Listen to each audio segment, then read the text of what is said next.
Well, anyway, mga bossing, syempre, okay. Ito yung ano natin, no? Victor na MX series na speaker systems. So, ang issue lang niyan, boss, ay itong tweeter. Normal naman niya sa, dahil medyo may kalumaan na, no? Pero hindi nakaka-apekto sa performance. Maliban kung hooper ang may punit, eh talagang pipitik. At saka ang issue po nito, may konting dents na sa likod. Pero lalagyan naman natin ng glayam para okay pagka nirelease natin.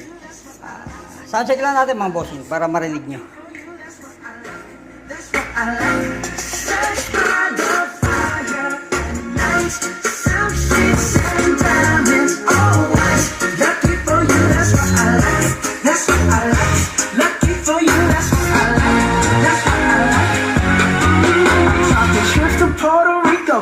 Say the word and we go.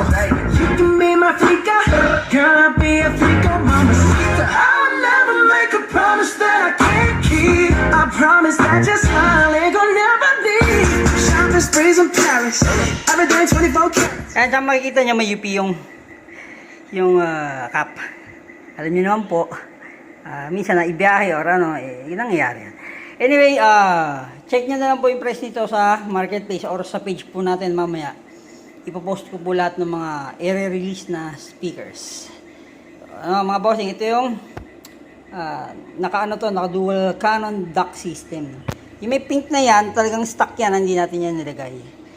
Yan yung pinaka niya hindi ko alam yung series na ito, pero ang alam ko is ano na to, yung parang yung labas din ng JVC na triple layer or ano, or yan yata yung limahan mga bossing.